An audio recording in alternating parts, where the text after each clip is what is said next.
today is actually an interview that we'll be having with the co-chair for the Global African Congress, and that's he's actually in the UK. I'm talking about Mr. Abu Akil, and we'll be talking about the victory that has been chalked by some black activists in the UK recently in a high court. But before that, Good news. good news. Good news. Good news.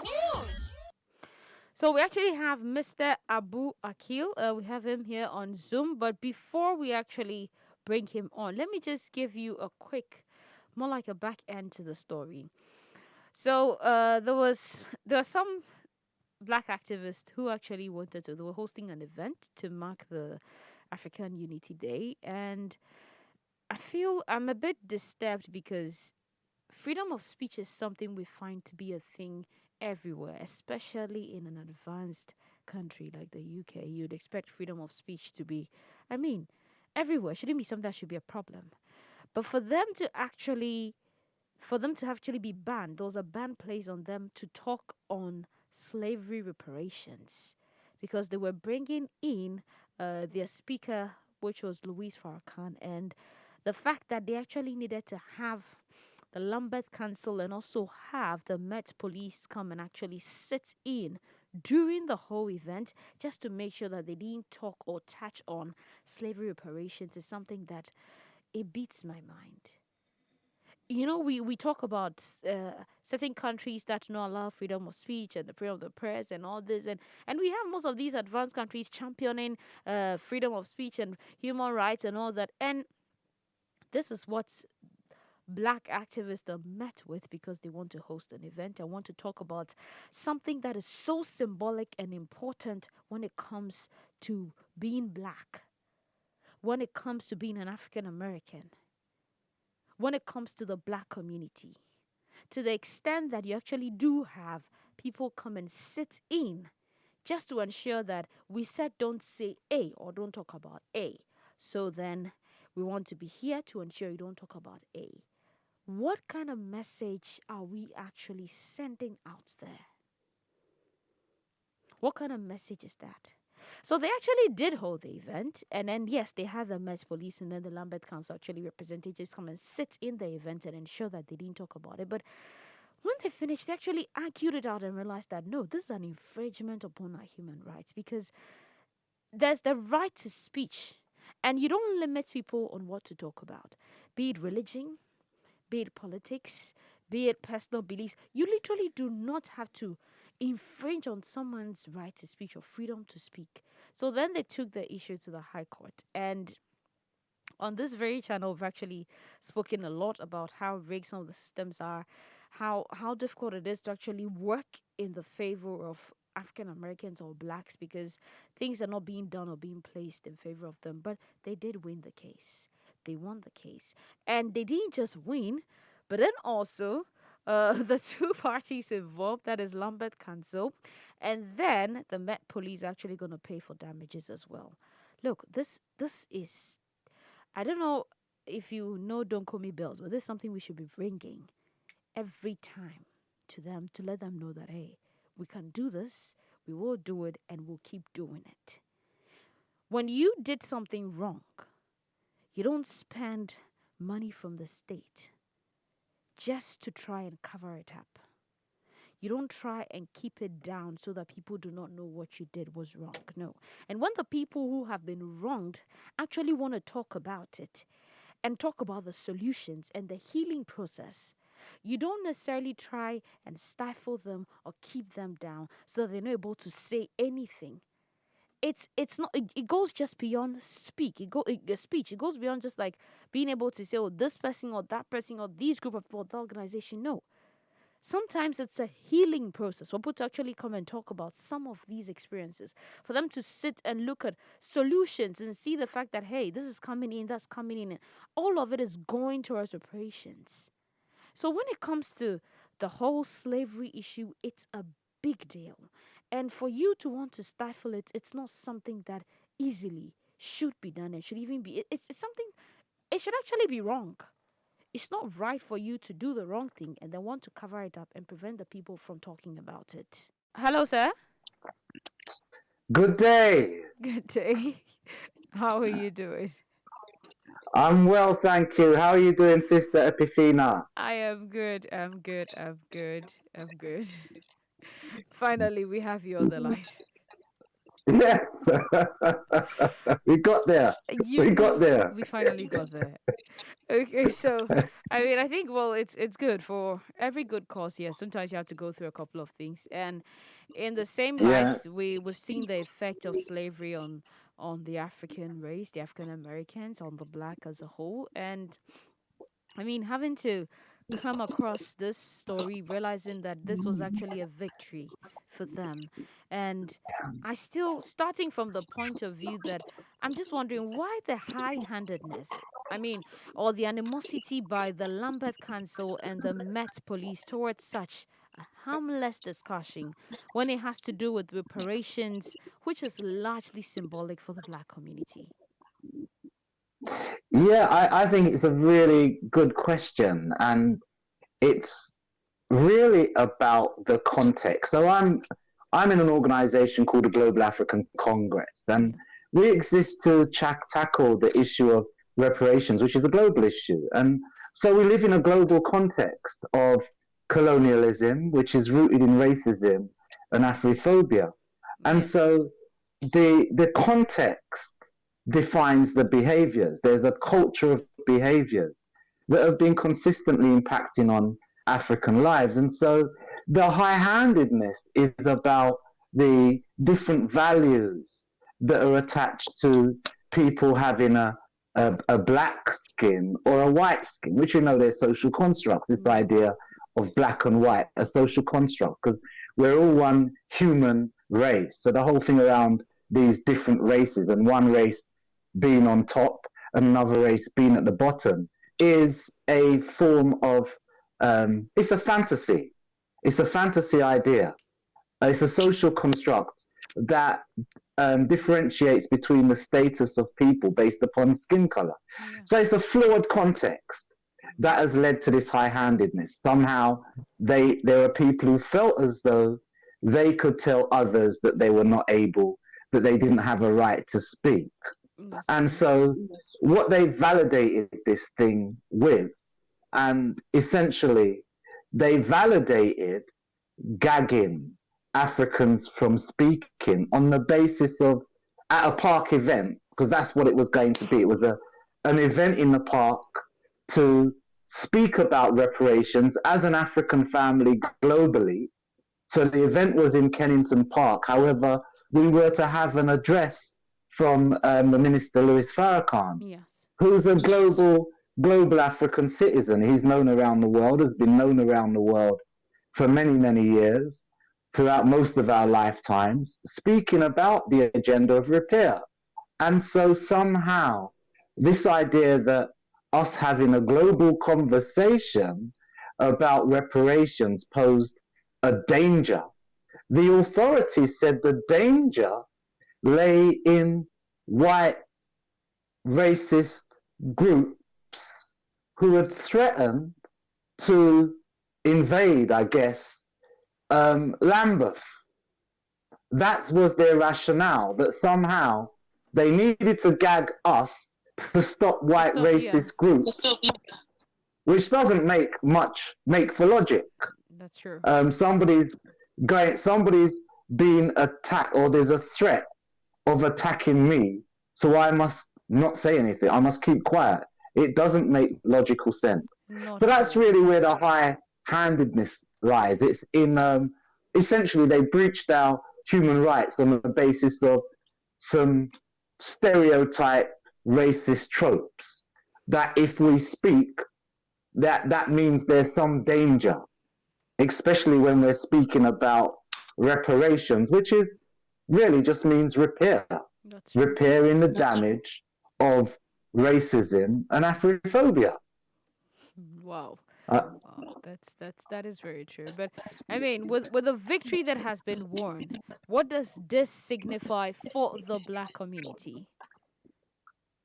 yeah, again, I think the most important thing it signifies is that we have a human right to self-determination. So the courts declared that our Article 9, and 10 human right freedoms Mm-hmm. that are enshrined in the European Convention on Human Rights were breached. And so now it's quite clear. The victory signifies that a public authority does not have the right to stop us from having the freedom of thought, which is Article 9, Yeah. the freedom of thought, that I can think for myself, and the Article 10, freedom of expression, that I can speak for myself. So now it's quite clear that a public authority does not have, or officials in a public authority, which is really where it came from. There are particular officials who had a disproportionate amount of power in the local authority to engage them in an unlawful act. And so for the black community, there's one, that we have a right to think and we have a right to express ourselves. And two, that people need to challenge injustice.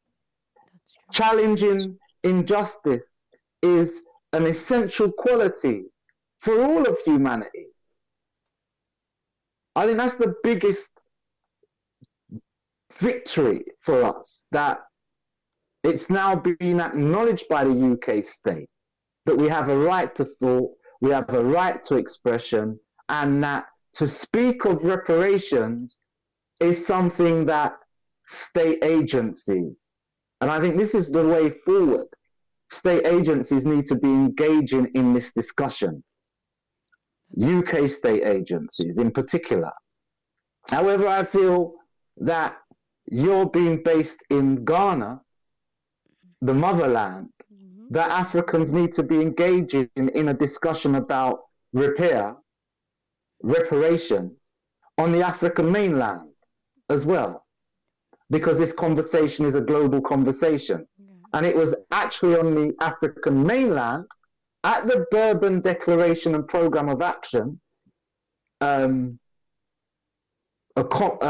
which came out of a conference in the mainland Mm-hmm. in Durban, South Africa in 2001, that ruled that the transatlantic capture of Africans is the signal crime against humanity, the greatest crime ever committed against humanity, and actually is the root cause of racism around the planet. And so the Durban Declaration and Programme of Action, which was born in Durban, South Africa, at the United Nations World Conference on Racism and Xenophobia, this agreement That is very true. placed on statutory authorities and nation states a mission to take action. So every nation state, the Ghanaian nation state, needs to take action on this. Everyone needs to be talking about repairing the damage that's a consequence of slavery, enslavement, racism, colonialism, and neo-colonialism. That is very true. Now, I think it's good that conversations on such things, because actually, like you mentioned, is a global conversation. Actually, has to be held on the mainland, which is here in Africa, and in the various countries also. And I believe it's actually going to send a good message home. And so it doesn't look like it's an isolated conversation only for those in the diaspora, but then it's something that we know the root cause and we know where it's coming from. So with Yes. this, I mean, with this wonderful victory that they've actually clocked, what precedent does this victory actually set in terms of organizing similar events in the future? I think the precedent is that they came to a settlement before the declaration in the court. So the both parties it was Lambeth Council, Yes. a local authority, and the commissioner of the metropolis, otherwise known as the Metropolitan Police Force, which is London-wide.